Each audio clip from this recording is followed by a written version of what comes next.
रहीम अस्सलाम वालेकुम नाज़रीन, आप यूट्यूब चैनल देख रहे हैं। मैं इमरान खान हूँ। सबसे पहले सिद्दीक जान वाले मामले के ऊपर बात करते हैं, फिर इमरान खान साहब का जो ज़मानतों का मामला है और उनके केसेस जो अब चल रहे हैं अदालत में, उसके अलावा उनकी गिरफ़्तारी के लिए कितना ज़्यादा दबाव डाला जा रहा है और कौन सी नई हिकमत अमली बनाई जा रही है, ये सारी चीज़ें मैं आपके सामने रख देता हूँ। सिद्दीक जान वाला केस जो है वो इस्लामाबाद पुलिस के लिए एक मजाक बन गया और ये वक्त तो गुजर जाएगा, सिद्दीक जान भी बाहर आ जाएगा, लेकिन सिद्दीक जान की सूरत में इस्लामाबाद पुलिस के लिए हमेशा एक चलती फिरती मुसीबत मौजूद रहेगी। वजह यह है कि सिद्दीक जान के ऊपर एलिगेशंस बड़े भोंडे और अजीब तरीके के लगाए गए हैं। एक तो ये कहा गया कि सिद्दीक जान ने पुलिस को काम करने से रोक दिया। दूसरा इल्ज़ाम ये था कि सिद्दीक जान ने पुलिस से शेल्स छीन लिए और पुलिस से शेल्स छीन कर चला गया। ये बयानिया बेसिकली मरियम नवाज़ साहिबा ने, उनके मीडिया सेल ने बनाया था और उसको प्रमोट भी उसी मीडिया सेल ने किया था। और कुछ जो व्हाट्सएप के सहाफ़ी हैं मरियम नवाज़ साहिबा के साथ जुड़े हुए हैं पीडीएम के, उन्होंने इस बयानिया को तक़वियत दी थी। बयानिया शुरू में ये कह रहा था कि सिद्दीक जान ने गिलगित बल्तिस्तान की पुलिस को इस्तेमाल करते हुए शेलिंग की है इस्लामाबाद की पुलिस के ऊपर। शुरू का बयानिया ये था। अगला बयानिया ये बना कि सिद्दीक जान ने जो है वो इस्लामाबाद पुलिस को काम करने से रोक दिया। अगला बयानिया ये बना कि सिद्दीक जान ने जो है वो बहुत ताकतवर आदमी है, उसने शेल छीन लिए। तो ये तो अदालत के अंदर कह के लग गए जब पुलिस ने कहा कि सिद्दीक जान को लाहौर लेकर जाना है, हमने शनाख्त करनी है कि क्या वीडियो के अंदर यही बंदा है। तो मियाँ अली अशफाक वहाँ पे वकील थे और सिद्दीक जान खुद, इन दोनों ने साफ कह दिया। इन्होंने कहा जी बिल्कुल, लाहौर ले जाने की क्या ज़रूरत है, तस्लीम करते हैं कि उस वीडियो में सिद्दीक जान है। अब उस वीडियो को पूरा देख लें, सिद्दीक जान क्या क्या रहे हैं। ये तो किसी जगह पे कोई भी पुलिस वाला अंधाधुंध लोगों को अगर मार रहा होगा या कुछ भी कर रहा होगा तो ज़बानी तो आप उसको रोक ही सकते हैं। आप कह सकते हैं ना करो यार, बाज आओ, क्यों मार रहे हो, मर जाएगा ये, या ये वाली हरकत ना करो, इसका नुकसान हो जाएगा। अब पुलिस वाले कर ये रहे थे कि उस छत के ऊपर से आंसू गैस के शेल फेंक रहे थे नीचे अवाम के ऊपर, नीचे से अवाम पत्थर फेंक रही थी। सहाफ़ी जो है वो उस छत पे पहले से मौजूद थे और वहाँ पे कवरेज कर रहे थे, बल्कि उन्होंने वहाँ आने वाले पुलिस वालों को रेस्क्यू भी किया, उनको पानी मुहैया किया, उनको संभाला भी दिया, जिनकी बुरी हालत हो गई थी पुलिस वालों की। सहाफ़ियों की अपनी बुरी हालत थी। अब जब पुलिस वालों ने ऊपर से शेलिंग शुरू की तो इन्होंने मना किया, सब सहाफ़ियों ने। इन्होंने कहा यार इधर से शेलिंग ना करें, हवा के साथ ये धुआं वापस यहीं पे आ रहा है, नंबर एक। नंबर दो, उन्होंने कहा कि नीचे से लोग पत्थर मारेंगे और वो आकर हमें लगेंगे, और पत्थर आ भी रहे थे। तो वो एक अजीबोगरीब जंग नुमा सूरत हाल थी। अब उसको सिद्दीक जान पर डाला जा रहा है कि सिद्दीक जान ने शेल छीन लिया। जो लोग सिद्दीक जान को जानते हैं, जिन्होंने उनको टीवी चैनल पे देखा है और जो लोग उनको पर्सनली जानते हैं, वो तो बहुत ही नरम दिल आदमी है। वो तो किसी बच्चे से भी कोई चीज़ नहीं छीनता, और छीनने वाली तो वो शख्सियत ही नहीं है। तो वो पुलिस वालों से शेल छीन लेगा। डूब के मर जाना चाहिए ऐसे पुलिस वालों को जिन्होंने ये क्लेम किया कि सिद्दीक जान ने उनसे आंसू गैस के शेल छीन लिए और हमने सिद्दीक जान से वो शेल बरामद करने हैं। आप सिद्दीक जान पे डाल लें कि वो आप डोजें भी ले गया उठा के और एटम बम भी ले गया उठा के, आप उससे वो भी बरामद कर लें। आप ये भी डाल दें कि वो रॉकेट लॉन्चर भी छीन के ले गया और पुलिस की गाड़ियां भी उठा के सर पे ले गया, वो भी उस पर डाल दें। आप हद हो गई है। वैसे सिद्दीक जान जो है वो बिल्कुल ही एक नरम दिल का आदमी है, वैसे बड़े दिल का आदमी है, लेकिन वो इस तरह का लड़ाई झगड़े वाला इंसान नहीं है। वो किसी से कोई चीज़ छीन नहीं सकता। और इस बात के ऊपर अदालत में कह कह लगे हैं, पुलिस अपना मजाक उड़वा रही है। और जिस पुलिस वाले से सिद्दीक जान जैसे बंदे ने आंसू गैस के शेल छीन लिए हैं, उसकी तो 7 नस्लों के ऊपर पाबंदी लगा देनी चाहिए कि यार आपको तो बनता ही नहीं है कभी पुलिस में होना, बल्कि उस पुलिस को तो उल्टा सजा देनी चाहिए कि यार आपसे सिद्दीक जान शेल छीन के ले गया।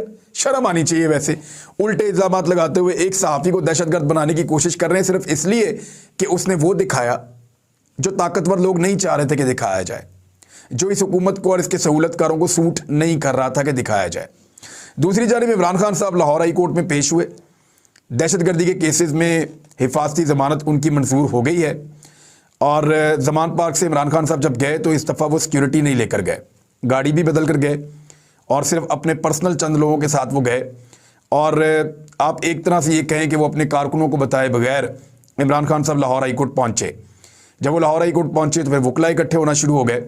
इमरान खान साहब ने दरख्वास्त भी दी है, उसमें मौक़िफ़ इख्तियार किया कि पुलिस ने चादर और चारदीवारी का तकद्दुस पामाल किया है, तोड़ फोड़ की है, इमलाक को नुकसान पहुँचाया है, 18 मार्च को ज़मान पार्क ऑपरेशन कानून के मुनाफी किया है, बुनियादी हुकूक और लाहौर हाई कोर्ट के 17 मार्च के अहकामात की खिलाफ वर्जी की है।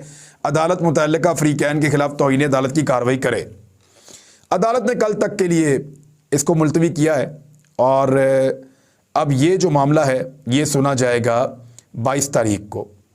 इमरान खान साहब ने कहा कि मैं आज छुप कर अदालत पहुंचा हूं, इस गाड़ी में आया हूं जिसको कोई नहीं जानता, बगैर किसी काफिले के आया हूं। मैं इस्लामाबाद टूल प्लाजा पर पहुंचा तो उन्होंने मेरे घर पर हमला कर दिया और रोस्टम पे आके इमरान खान साहब ने खुद कहा कि मेरे घर के शीशे तोड़े गए। मेरी बीवी घर में थी, वो पर्दादार खातून है, उनकी चीखों की आवाज़ कैमरे में मौजूद है। 4 दीवारी का तकद्दुस पामाल हुआ है। मेरे 5 गार्ड्स को पकड़ कर ले गए और तशद्दुद किया। फिर उन्होंने बताया कि उनके साथ जो इस्लामाबाद में होता रहा, कैसे रुकावटें डाली गई कि वो अदालत तक ना पहुँचें। हुकूमत ने दुनिया को क्या पैगाम दिया है, यहाँ कानून की हुक्मरानी नहीं है, यही पैगाम दिया है। अदलिया का मजाक बनाने वालों के खिलाफ तौहीन अदालत की कार्रवाई, ये इमरान खान साहब का एक मुतालबा है। और इमरान खान साहब का ये जो केस है तौहीन अदालत वाला है, जिसमें जमान पार्क के ऊपर अटैक किया पुलिस ने, ये कल अब सुना जाएगा। अब देखते हैं कि अदालत के अंदर इसमें मामला कहाँ आगे बढ़ते हैं। दहशतगर्दी के केसेस में इमरान खान साहब की जो ज़मानत है वो 27 मार्च तक हिफाजती ज़मानत मंजूर कर ली गई है। नैब के केसेस में इमरान खान साहब की 10 रोज़ तक हिफाजती ज़मानत मंजूर कर ली गई है। यानी ये तो केसेस की सेंचुरी है। अब एक होता है तो दूसरा, फिर तीसरा, फिर चौथा, तो इस तरह इमरान खान साहब की ज़मानतों पे ज़मानतें लगी जा रही हैं। इस मौके पर इमरान खान साहब की पॉलिटिकल पार्टी ने उन्हें कहा कि बजाय इसके कि वो पंजाब के अंदर रहें, गिलगित बल्तिस्तान में वो शिफ्ट हो जाएं या खैबर पख्तूनख्वा में शिफ्ट हो जाएं। खैबर पख्तूनख्वा में जो निगरान हुकूमत है वो इस लेवल की नहीं है जैसी यहाँ पे मोहसिन नकवी की है। ये तो बिल्कुल एक आला कार के तौर पे काम कर रहे हैं और बहुत ज़्यादा फ्रंट फुट पे आके, ऐसा वज़ीर आला होता नहीं निगरान, इसका वज़ीर आला निगरान का सिर्फ काम होता है कि इलेक्शन करवाएं फ्री एंड फेयर, लेकिन वज़ीर आला उससे कुछ ज़्यादा कर रहे हैं। और अजीबोगरीब सूरत हाल जो है वो निगरान वज़ीर आला ने बनाई हुई है मोहसिन नकवी ने, और मोहसिन नकवी को लाने वाले उससे वही काम ले रहे हैं जिसके लिए इसको लाया गया था। दूसरी तरफ खैबर पख्तूनख्वा की जो निगरान हुकूमत है वो निस्बतन बेहतर करार दी जा रही है और उसमें इमरान खान साहब को कहा गया कि आप या तो खैबर पख्तूनख्वा में शिफ्ट हो जाएं या आप गिलगित बल्तिस्तान में शिफ्ट हो जाएं। तो इमरान खान साहब ने इन तजावीज़ को मुस्तरद कर दिया है। उन्होंने कहा कि इंतकामी कार्रवाइयों से बचने के लिए महफूज जगह मुंतकिल नहीं होऊंगा, मुश्किलात का मुकाबला करूंगा, मैं इसका ऐलान करता हूं और आइन और कानून के दायरे में रहकर सियासी जद्दोजहद हम जारी रखेंगे, ये इमरान खान साहब ने कहा है। साथ ही पाकिस्तान तहरीक इंसाफ ने अपने जलसे का अनाउंसमेंट भी कर दिया है और जो जलसा है पाकिस्तान तहरीक इंसाफ का, उसके लिए पहले एक तारीख थी, अब तारीख तब्दील की गई है। अब 25 तारीख को जलसा होगा, यानी रमज़ान मुबारक में ये जलसा चला जाए। 25 तारीख को हफ्ते का दिन है और हफ्ते वाले दिन इमरान खान साहब का मीनार पाकिस्तान पे जलसा होगा और रमज़ान मुबारक भी है। तो इसमें आई थिंक तराबियों के बाद जो है इमरान खान साहब की तकरीर होगी। पहले भी रमज़ान मुबारक में जलसे जुलूस होते रहे हैं। देखते हैं कि इमरान खान साहब किस लेवल के ऊपर अब मीनार पाकिस्तान पे जलसा करते हैं, क्योंकि पहले ये जलसा रमज़ान मुबारक से पहले करने का इरादा था, लेकिन अब पाकिस्तान तहरीक इंसाफ ने ये फैसला किया, पहले 22 से इसको 23 पर ले गए, अब 23 के बजाय इसको 25 तारीख के ऊपर शिफ्ट किया जा रहा है। यानी डेफिनेटली ये जलसा अब रमज़ान मुबारक में होगा। तो इमरान खान साहब ने ना सिर्फ लाहौर में रुकने का फ़ैसला किया, बल्कि साथ ही साथ ये फ़ैसला भी किया कि जो जलसा उनका है वो अब रमज़ान मुबारक के अंदर होगा और लाहौर में ही होगा। ये चीज़ें तय हो गई हैं। हसन नियाज़ी का मामला जो है वो भी बड़ा सीरियस हो गया है, क्योंकि वकला उसके अंदर उनका भी एक मौक़िफ़ है। उनका ये कहना है कि हमारे सामने एक बंदा ज़मानत करवा के बाहर निकला और उसको अदालत के बाहर से गिरफ्तार कर लिया गया ज़बरदस्ती। अब उसके ऊपर एक मुकदमा किसी और नौयत का डाल दिया गया कि ये कहीं पे पुलिस के साथ मुकाबला किया है, कोई लड़ाई की है और वहाँ पे कोई हथियार भी निकाला है। तो वो सारी चीज़ें कहीं और शिफ्ट की जा रही हैं।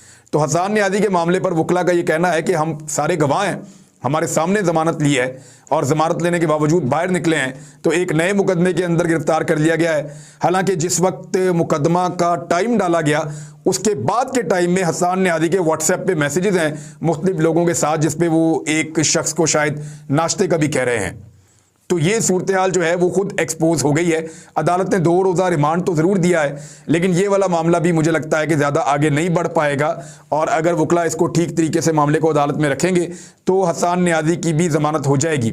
चाहे सिद्दीक जान हो चाहे हसन नियाज़ी हो, दोनों जब अदालत के अंदर पेशी के लिए आए तो दोनों के चेहरों के ऊपर मुस्कुराहट थी, दोनों डटे हुए थे, दोनों मजबूत आसाब के मालिक दिखाई दे रहे थे और दोनों अपने मौक़िफ़ से पीछे हटने के लिए तैयार नहीं थे। हुकूमत ने एक और प्लान किया है और हुकूमत ने एक मीटिंग भी की है। ये आला सतही मीटिंग है और इसमें डॉन ने रिपोर्ट किया है। कुछ रिपोर्ट्स हमारे पास भी हैं और रिपोर्ट्स ये हैं कि हुकूमत शायद ये चाहती है फौरी तौर पे कि इमरान खान साहब को और उनकी पार्टी को कलअदम करार दे दिया जाए। डॉन ने इसी तरह छापा है कि हुकूमती और अस्करी क़यादत का कौमी और सूबाई असम्बलियों के इंतखाबात एक ही रोज़ कराने पर इत्तफाक, तो ये तो बड़ी अच्छी बात है, एक ही दिन में इंतखाबात होने चाहिए। और इसके ऊपर मौजूदा हुकूमत के ऊपर काफ़ी दबाव भी है। एक तो इमरान खान साहब की तरफ से है, दूसरा जो इदारे पाकिस्तान को माली मदद फराहम करते हैं उनकी तरफ से भी दबाव है कि पाकिस्तान में सियासी अदम इस्तेहकाम की मौजूदगी में आपको अगर पैसा दिया भी तो वो किसी काम का नहीं होगा, आप ये पैसे पूरे नहीं कर पाएंगे। लिहाजा पाकिस्तान के मसाइल का हल इलेक्शन में है, तो पाकिस्तान पे बहुत ज़्यादा दबाव है आलमी इदारों की जानिब से भी और मुख्तलिफ ममालिक की जानिब से भी। इवन जो रिजीम चेंज ऑपरेशन के अंदर इमरान खान के सख्त तरीन मुखालिफिन थे पाकिस्तान से बाहर, वो भी अब इस बात को समझ गए हैं कि पाकिस्तान के अंदर इंतखाबात ही करवाने पड़ेंगे। ये तजर्बा पाकिस्तान के अंदर नाकाम हो गया है और इस नाकामी का मलबा अब उन सब के ऊपर भी पड़ेगा।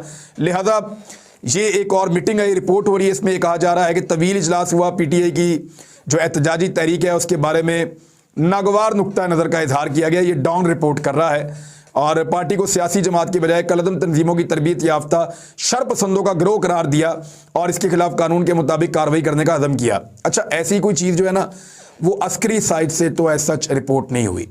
ज़राए से जो बातचीत हुई है, जो मुख्तलिफ जगह से खबरें निकल के आई हैं, जिन लोगों की ज़राए से बातचीत हुई है उनका ये कहना है कि सियासी क़यादत ने पूरी कोशिश की है कि क्योंकि वो मुकाबला मैदान में तो कर नहीं सकते इमरान खान का, तो वो इस पॉलिटिकल पार्टी को बैन कर दें, इसको कलअदम करार दे दें।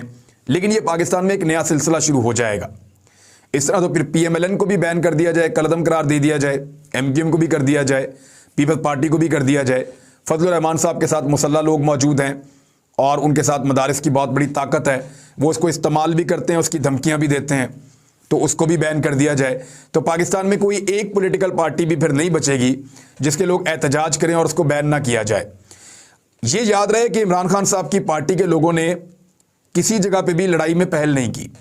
आप कोई भी JIT बनाएं, कोई भी इंक्वायरी करें, वैसे एक फैसला किया गया है कि JIT बनाई जाएगी, इमरान खान साहब को और उनकी पार्टी को लपेटने की तैयारी है। लेकिन देखें, एक मनसूबा इंसान बनाता है, एक मनसूबा अल्लाह रब्बुल इज़्ज़त का होता है, तो जो अल्लाह रब्बुल इज़्ज़त चाहते हैं वही हो जाता है। मैंने थोड़े दिन पहले भी आपको ये कहा था कि जब अल्लाह की मदद आपके साथ शामिल हो जाए ना, तो आपके मुखालिफों को तो समझ वैसे ही नहीं आती, आपको भी समझ नहीं आती कि अल्लाह ताला कैसे कैसे इंसान की मदद करते हैं। तो अब इमरान खान साहब ने एक डिफरेंट तरीके से अदालत में वो पेशी पे गए हैं, वहाँ पे उनकी गिरफ्तारी का खदशा भी था, लेकिन इमरान खान साहब ने अदालत की पेशी के बाद वो वापस चले गए। अब कल दोबारा केस चलेगा।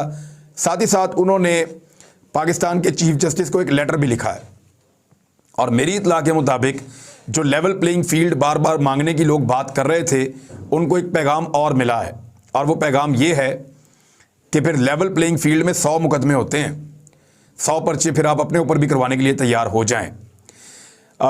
एक पॉलिटिकल पार्टी की तरफ से जो इक़दाम लिए जा रहे हैं PMLN की जानिब से, और PMLN की जो क़यादत है वो शदीद तरीन ज़हनी दबाव का शिकार है।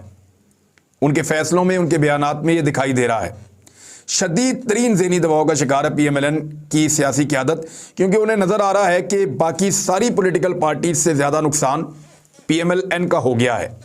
हर गुजरते दिन के साथ 30 अप्रैल करीब आ रहा है। जैसे जैसे 30 अप्रैल करीब आ रहा है उनको इंतखाबात नज़र आ रहे हैं। उन्होंने अपने कागजात नामजदगी भी जमा करवा दिए हैं और उन्हें पता है कि उन्हें इंतखाबात के अंदर जाना पड़ेगा और आखिरी 48 घंटे के अंदर चीज़ें बहुत ज़्यादा नॉर्मलाइज हो जाएंगी और धांधली नहीं हो पाएगी। तो PMLN ये देख रही है कि ये सारा मलबा उन पे गिरेगा, पब्लिक उन्हें वोट नहीं देगी और सबसे बड़े लूज़र, सबसे पहले लूज़र वो खुद बनने जा रहे हैं। तो उनके आसाब जवाब दे रहे हैं। अब उनके ऊपर जो साइकोलॉजिकल कंडीशन है वो उनके बयानात में दिखाई दे रही है। मरियम नवाज ने कहा कि 6% ग्रोथ वाली बात मैं नहीं मानती। शहबाज शरीफ साहब की हुकूमत में ये आदाद शुमार आए हैं, यानी शहबाज शरीफ साहब जब वज़ीर आज़म पाकिस्तान बने, मिफ्ता इस्माइल जो हैं वो वज़ीर ख़जाना बने, मरियम नवाज साहिबा की अपनी हुकूमत थी, जब वो वज़ीर आज़म हाउस में चक्कर लगा के वापस गई तो उसके बाद ये डाटा आया कि पाकिस्तान ने गुज़िश्ता 2 सालों में लगभग 6% की शरह से तरक्की की है। ये इस हुकूमत का डाटा है, इस हुकूमत का डाटा है। मरीम नवाज कह रही है उस डाटा को भी अब वो मानने के लिए तैयार नहीं है। फ्रस्ट्रेशन आप देखेंगे बढ़ती जाएगी, ज़्यादा चीखेंगे, ज़्यादा ऊंची आवाज़ में बात करेंगे, गालियों वाली ज़ुबान इस्तेमाल करेंगे, अदलिया के ऊपर मजीद अटैक किया जाएगा, जो आपको दिखाई भी दे रहा है कि अदलिया के खिलाफ जो है पूरा एक प्रोपेगेंडा खड़ा किया गया है। इस मौके पर इमरान खान साहब ने चीफ जस्टिस ऑफ पाकिस्तान को एक ख़त लिख दिया है और जो ख़त लिखा है उसमें जामे तहकीकात के लिए गुजारिश की है, क्योंकि इमरान खान साहब कह रहे हैं कि मुबैना तौर पे उनके कत्ल की साजिश, जारहियत और रियासती दहशतगर्दी के वाक़यात की जामे तहकीकात का इमरान खान साहब ने मुतालबा कर दिया है। ख़त में कहा है कि मैं खुद पर 90 से ज़ायद मुकदमात के बायस मुसलसल वीडियो लिंक के ज़रिए मुकदमात की पैरवी की दरख्वास्त कर रहा हूँ। हुकूमत मेरी सलामती के हवाले से मुकम्मल गैर संजीदा है और सिक्योरिटी की फरामी से मुसलसल गुरेज़ा हैं। मैं वज़ीराबाद में एक मौलिक कातलाना हमले का शिकार हो चुका हूँ। कातलाना हमले में बच जाने के बाद अदालती पेशियों की सूरत में मेरी ज़िंदगी मुसलसल ख़तरात की ज़द में है। 18 मार्च की अदालती पेशी के दौरान पेश आने वाले वाक़यात की रोशनी में मेरी इस्तदा है कि मेरे मौक़िफ़ की हसासियत और संजीदगी को समझा जाए। इस्लामाबाद के अदालती कम्प्लेक्स में मेरी हाज़िरी के मौके पर तमाम रस्तों को कंटेनर लगाकर ब्लॉक किया गया। मेरी अदालत में पेशी को सैल बनाने की बजाय जानबूझकर अदम पेशी के हालात पैदा करने की कोशिश की गई और इज़हार यकजहती के लिए आने वाले लोगों को इश्तियाल दिलाने के लिए पुलिस और रेंजर्स ने कारकुनान और कायदीन पर आंसू गैस और लाठियों का बेदरेग इस्तेमाल किया। इससे भी बदतर तो ये कि अदालती कम्प्लेक्स की छत पर तैनात पुलिस एहलकारों ने निहत्ते लोगों पर पत्थर बरसाए। ये सारी चीज़ें और बहुत सारी तफसीलात इमरान खान साहब ने बताई हैं और साथ ही उन्होंने चीफ जस्टिस ऑफ पाकिस्तान को ये भी बताया कि उनके घर में उनकी अदम मौजूदगी में क्या कुछ होता रहा है। तो उन्होंने कहा ज़िंदगी को लाख खतरात और मेरी रिहाइशगाह पर हमले की रोशनी में इन वाक़यात की जामे तहकीकात का एहतमाम किया जाए। साबिक वज़ीर